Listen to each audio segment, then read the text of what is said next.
एक जज थे उनके, द्वारिका लाल जी दुबे, कोटा में जज थे।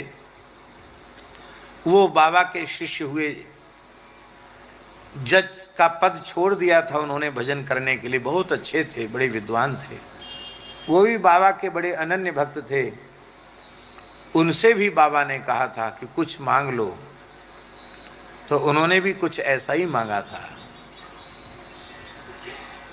बाबा कीर्तन हो रहा था, कोटा जिले की बात है, और सवेरे चंबल में स्नान करने गए।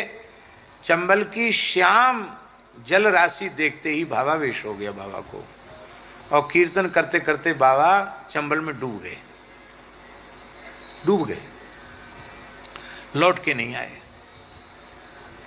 जहां कीर्तन अखंड चल रहा था, लोगों ने कहा बाबा क्यों नहीं खोजो, तो बाबा का कमंडल और उनका लंगोटा चला सब रखा था बाहर, और बाबा के बाहर निकलने के चिन्ह नहीं थे।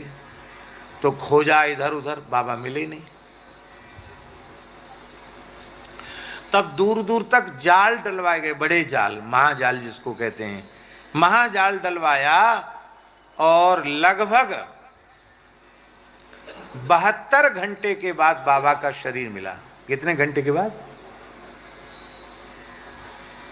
अभी हमने कहा था ना, प्रेमियों का देह भगवान की संपत्ति बन जाता है। इतने समय तक शरीर पड़ा रहे और मगरमच्छ, कछुआ, मछली छोड़ दें, संभव है?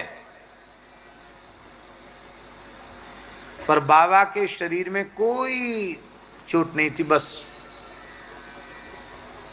संज्ञा शून्य था। लोगों ने कहे तो पधार गए, तो चलो अंतिम संस्कार के लिए ले चलो।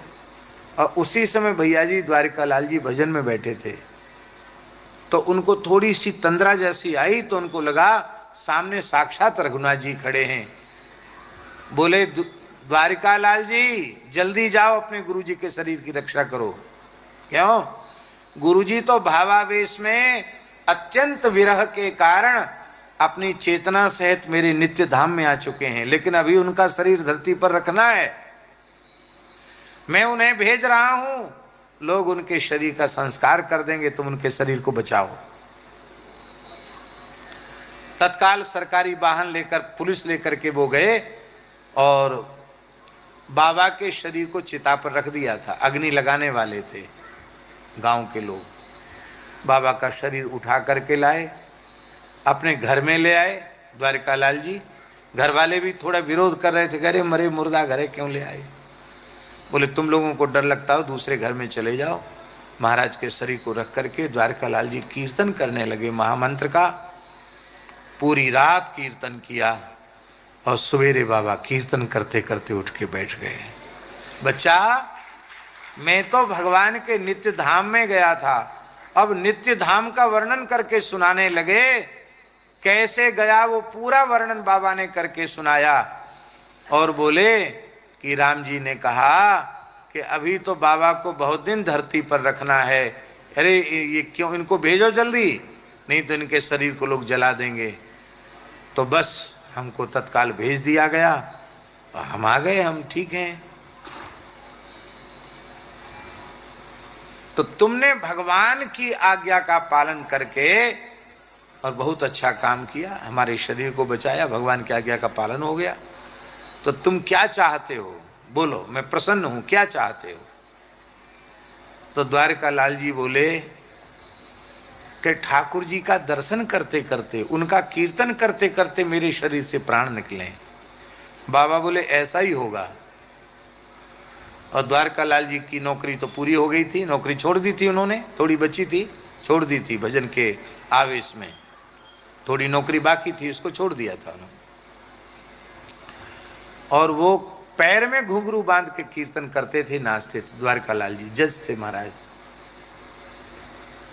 तो कोटा में मथुरेश जी का मंदिर है, वल्लभ कुल का मंदिर है मथुरेश जी का, और जन्माष्टमी का उत्सव हो रहा था, और द्वारका लाल जी पैर में घुंघरू बांधकर नृत्य कर रहे थे।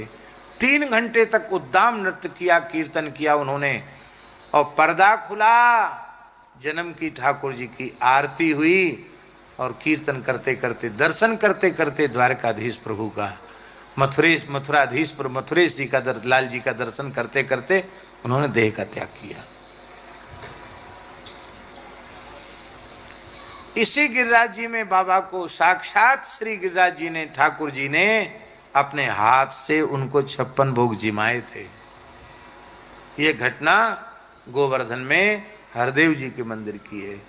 गोस्वामी किशन स्वरूप जी गोस्वामी थे, अब उनका शरीर नहीं है। किशन स्वरूप जी ने ये घटना हमको सुनाई, बोले बाबा ये मेरे आंखों के सामने की घटना है। ऐसे उच्च कोटि के संत थे वो, ऐसी कक्षा थी उनकी आध्यात्मिक कक्षा, और लीला ऐसी करते थे कि आप बिल्कुल श्रद्धा नहीं कर सकते कि ये संत हैं। आप धोखे से घर बुला लो, बस एक बार में सबरी श्रद्धा पूरी कर देंगे, ऐसे महात्मा थे। उनको पता चल जाए कि इस समय बाजार में टमाटर बिल्कुल नहीं मिल रहा है, तो महात्मा थे इससे, तो कहते बच्चा अब तो हम कुछ दिनों से टमाटर ही लेते हैं, दूसरा सब खाना पीना बंद कर दिया। अब बेचारे जिसके घर में जाएं वो दिन भर टमाटर खोजे, और विचित्र लीला थी। तो बाह्य स्वभाव ऐसा था कि आप समझ के नहीं सकते महान संत हैं, और अंतःकरण की स्थिति ऐसी थी